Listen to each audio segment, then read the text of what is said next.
So, as you almost have to know by now, I published my first book. Or I should say, I got my first book published. I did not go the self-publishing route. A publishing company read my book, thought it was good enough to put it out there. But the reason for this video is I'm going to assume several of you watching this have a similar hope in mind for yourself someday. You know, because it seems like half the people I know would love to write a book and get it published. So I thought I could just tell you my experience, what I did, the steps I went through. Maybe it's helpful for you. I don't know. I've always considered myself a writer. As far back as I can remember, I loved writing stories. I spent most of middle school and high school just writing endless stories. They weren't very good, because it's a talent that takes a little while to mature, I think. But I wrote endless stories through all my classes. I would hunt down some of those stories if I wanted to depress myself with how awful they were. Anyway, so I always considered myself a writer. As I got older, my definition started to shift a little bit. I started to think of myself more as a storyteller, which can be writing as well, but I found whenever I was in a group environment, or when I worked at the children's shelter even, I could, with a receptive audience, pretty much shut the room down with a story. You know, everybody would pay attention, and as I wove a tale, whether it be a fictional story or a story from my own life. In particular, there was one incident when I was working at an abused children's shelter. I was working with the teenage girls that night, and there was some kind of really bad tornado warning, so we're all stuck out in the hallway for shelter, and of course every tension is high. And so Mr. Jeff starts telling stories, and all of a sudden there's no tension anymore. Everybody's just listening to stories and relaxing. Then there came a period in my life where I quit my job because I wanted to make use of my degree in film. I wanted to work in the film industry, and I did everything I could, man. Any job that came up, paying or not. Hey, I'll be an extra on this TV show. Hey, I'll be a background guy in this commercial. Yeah, I can lug your filming equipment around for you, no problem. Met some good people, you know, and had some fun. Wasn't making much money at it. And I had moved back in with my parents. I was in my late 20s, living with my parents, and for all intents and purposes, unemployed. I was very depressed. And my parents could tell. And I love my parents. They're very, very supportive. They sat me down one night because they could tell how depressed I was.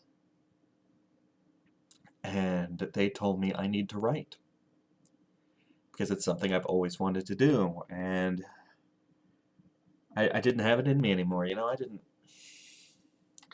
Obviously, I wasn't good enough. Obviously, I wasn't good enough to do anything. I was depressed. What would I write? I don't have anything to write. And they suggested, I think it was my mother, suggested writing down those funny stories that I always tell.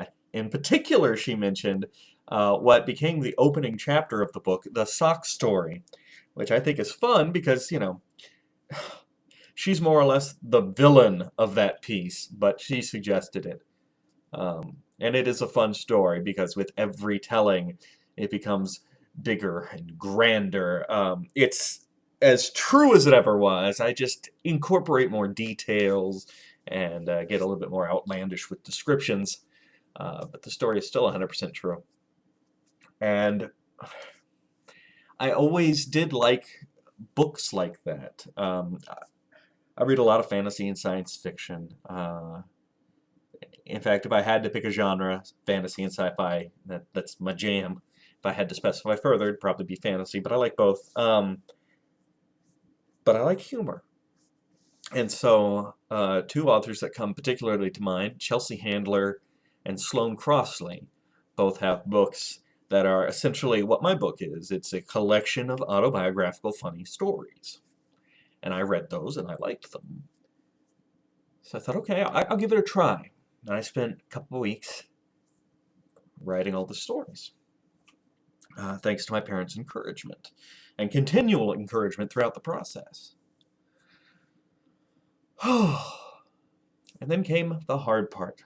I did not want to self-publish. I know it's an option nowadays, and I know people got it, and people do it. But I kind of wanted that validation, and I wanted somebody on my side, you know? Because I'm going to be honest with you. Marketing is not my strong point. It never has been. I like creating something. But typically, when I create something, I am then done with it, and I would like to create the next thing. So, doing these videos, running this fan page and everything, it's a kick. Don't get me wrong, I like interacting with people who like what I've done. My ideal preference would just be to keep making new stuff, but it's not the way it works. So, you know, I'm having to take some time in between. There will be another book, and it will be just as good, if not better. And it is going to happen. Like, I want to start writing it right now today, but we got to build up an audience for this first one, you know. Anyway, so that the publishing company is helping me get past that hurdle of mine, because if I had self-published, I would have put it out. Almost nobody would have heard of it. And I easily could have had, half a dozen books out that never got read by anybody. So so I wanted an agent or a publishing company. I wanted somebody on my side, somebody to help me with what I knew was my own weakness, which was, the marketing side of things, the getting people to read it. So I went out and got this book, and you can find it. There's a new edition of it published every year. It's a literary agent's guide, whatever year you want. They update it every year. And you can go through there, and they list literary agents by genre. It lists which agencies are really looking for new authors right now, which ones kind of aren't, and which ones really aren't. It's a lot of information. It's very helpful, but it's very easy to use. And if you're looking for an agent, I highly recommend giving it a shot. But know this. Prepare yourself, even if you are writing the greatest book in the world, for hundreds of rejection letters. Just be ready for that, okay? Be emotionally prepared. Don't let it stop you. So you get that book, you go through it, and you make yourself a list of all of the agencies that are interested in your kind of material. Whatever genre you've written your book in, find you those agents. Most years I'd found between 40 and 60. And so what I would do is then you write your query letter, because that's what most places want. Now, the guide will show you, and if you do research online on these companies, it'll tell you some of them want something different. Some of them want a couple chapters to look at, which is great. Most of them just want a query letter, which a query letter is basically, dear name of person who gets query letters at this company, I have written a book. It is quite good. It is about blank. I have a background in blank. I really think you should read my book. I highly recommend you write it much better than that. But it's a one-page letter. You send it to them along with a self-addressed stamped envelope so they can mail you back the reply, which will be no. It'll be a lot of no's. The query letter almost needs to be better written than your book is, because almost all of your rejections are going to be from people who've never even touched a page of your book. They looked at your query letter along with the hundreds of others that they receive every month, and they said, nah. It's very competitive. And once you get all your no's, and by the way, my favorite no's, the ones I love the most, are when they take my query letter and they just write, nope, and send it back to me. I know you get hundreds of these. You couldn't even give me a form letter? Really? Like, I don't expect a personalized response at this point. I don't. But you don't even have a form letter. You just gotta scribble no on my letter and send it back to me. That's just rude. You get a lot of rejections. And so you'll try it again the next year. And the next year. I also started looking into smaller publishing companies, which is kind of a new thing that's come up lately. Instead of going and getting an agent who then negotiates with publishing companies on your behalf, there are smaller publishing companies that will work directly with you. So I tried a couple of those, and I was very lucky to get the attention of one that was based nearby. I say nearby, it's about 3 hours north of me, but near-ish. And Bob's your uncle. You know, at that point there was a contract, and luckily my best friend's a lawyer, so it was like, hey, look over that. How badly are they trying to screw me with my pants on? Turns out they weren't. And you move forward from there. The hardest part of the entire process is the writing. There is no doubt about that. Staring at a blank page is one of the most horrifying things a writer can have to tackle. But you gotta write it. You absolutely... You can't get a book published until you've written it. I know. I know. It sounds stupid to say it out loud, but you can't get a book published until you write it. And I know a lot of you are going to identify with this example I'm about to give, but it's kind of like when you've got a crush on that certain someone, and they know you exist. We're not going the phantom person that never even met you, but you got a crush on that certain someone, and you hang out sometimes, and you're friends, and you just can't ask them out because you're scared to ask them out. All you want to do is ask them out, but you know if they reject you, you can't hang out with them anymore. Their company makes you happy, so you never ask them out. Yeah, not finishing a book you're working on is a little bit like that. You absolutely will not get them to go out with you until you ask. I know, blew my mind too when I was told.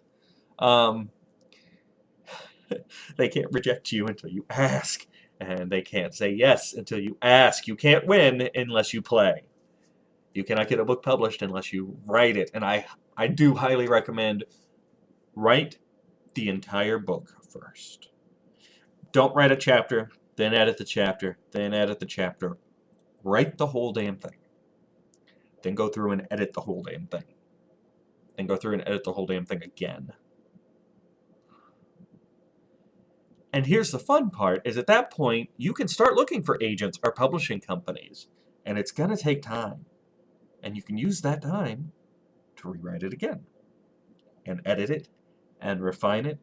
Because I'm telling you, no matter how amazing you think that first draft is, that fifth draft is going to be even better.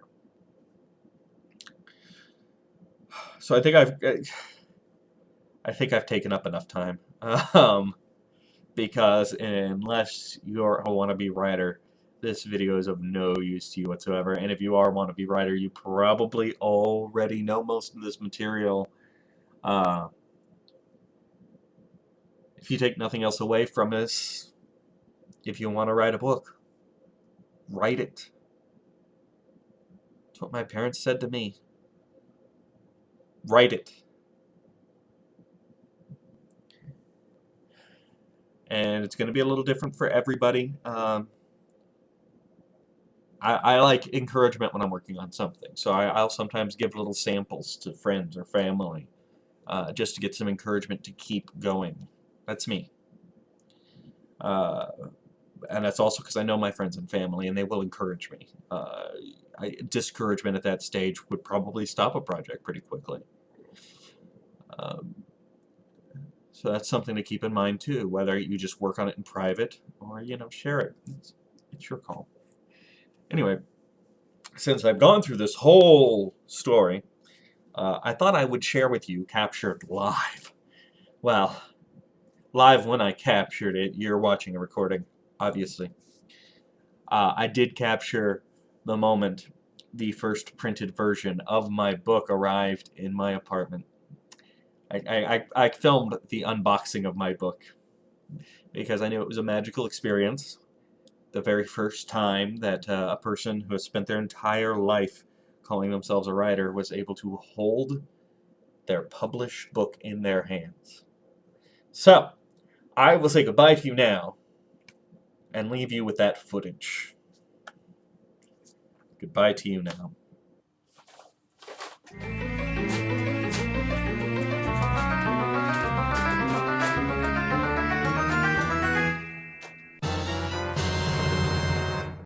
Alright, put that in my off hand, and I can still use my sword in my main hand, and, well, alright, so I'm low on health. I'm going to put the book down, I'll unequip that, and for my own safety, I'll go ahead and equip that. Alright! Wait, I can do this. Villains beware! And re-equip the book. This is a really long way to go for a stupid joke, don't you think?